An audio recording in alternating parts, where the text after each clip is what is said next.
తెలంగాణ రాష్ట్ర నిర్మాత కేసీఆర్ ని రాజకీయంగా వేధించడమే చేయంగా కాంగ్రెస్ ప్రభుత్వం సిట్ నోటీసులు ఇచ్చిందని జనగాం ఎమ్మెల్యే పల్లా రాజేశ్వరరెడ్డి మండిపడ్డారు.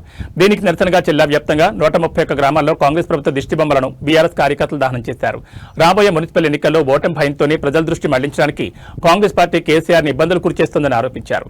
ఇటీవల జరిగిన సర్పంచ్ ఎన్నికల్లో జనగాం జిల్లాలో 60% స్థానాలు బీఆర్ఎస్ గెలుచుకుందని, అదే ఊపుతో మున్సిపల్ ఎన్నికల్లో కూడా అన్ని వార్డులను కైవసం చేసుకుంటామని ధీమా వ్యక్తం చేశారు. జనగాం చౌరస్తాలో బీఆర్ఎస్ శ్రేణులు భారీ రాస్తారోకో నిర్వహించి కాంగ్రెస్ ప్రభుత్వానికి వ్యతిరేకంగా నినాదాలు చేశారు.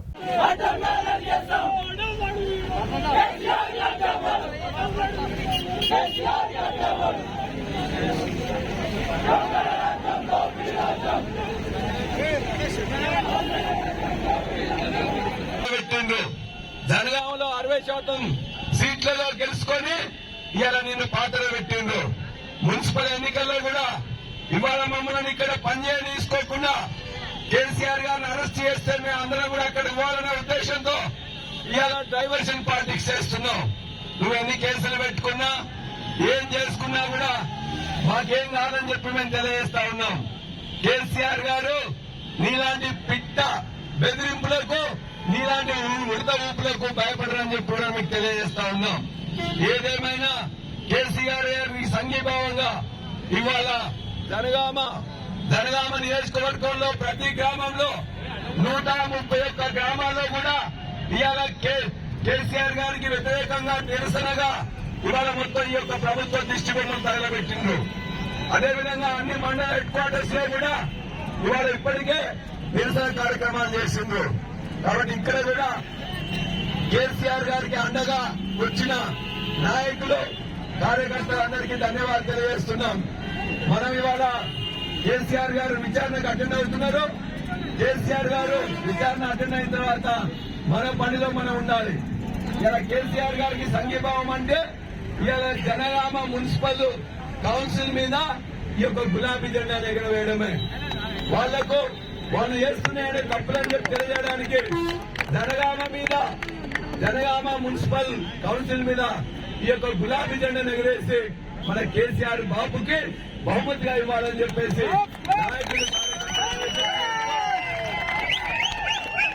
చాలా ప్రశాంతంగా, శాంతియుతంగా ఈ యొక్క ప్రదర్శనలో పాల్గొన్న నాయకులు, కార్యకర్తలు అందరికీ కూడా నేను శిరస్సు వంచి నమస్కారాలు తెలియజేస్తూ కేసీఆర్ గారి మీద ఈ చట్ట అక్రమంగా చేస్తున్న వాటిని మరొకసారి ఖండించాలని చెప్పి కోరుతూ జై తెలంగాణ, కేసీఆర్ జిందాబాద్, జిందాబాద్, జిందాబాద్, జిందాబాద్, కేసీఆర్ గారి మీద అక్రమ కేసులు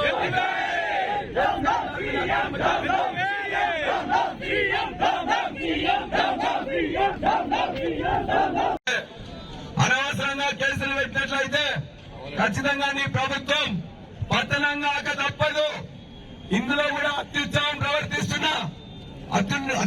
ప్రవర్తిస్తున్న పోలీస్ అధికారులు అదేవిధంగా అంతకుముందు పొన్నం ప్రభాకర్ గారు వహిస్తారు. కానీ వాళ్ళ నువ్వు నందినగర్నే ఉండాలి, నందినగర్ లోనే నువ్వు ఉండి సమాధానం చెప్పాలని పోలీసులు అత్యుత్సాహం ప్రదర్శిస్తున్నారు. ఈ చట్టం మీద గౌరవం ఉన్న కేసీఆర్ గారు తను చేయని తప్పుకి, తనకి సంబంధం లేని దాంట్లో కూడా ఇవాళ ఖచ్చితంగా నేను అటెండ్ అవుతా అని చెప్పి నందినగర్ లో అటెండ్ అవుతున్నారు. తెలంగాణ కోసం 2001 నుండి 2014 వరకు కొట్లాడిన బాబు, తెలంగాణ సాధించిన బాబు, తెలంగాణ సాధకుడు, తెలంగాణలో ఇన్ని ఉద్యోగాలు ఏర్పించిన బాబు. ఆ కేసీఆర్ ని ఏమన్నా చేస్తే మొత్తం కూడా అగ్ని జ్వాలల్లో ఈ యొక్క కాంగ్రెస్ ప్రభుత్వం మాడి మసైపోతుందని హెచ్చరిస్తా ఉన్నాం. అదేవిధంగా పదే అవమానపరిచే విధంగా చేస్తే ఇప్పటికే గ్రామ పంచాయతీ ఎన్నికల్లో 4000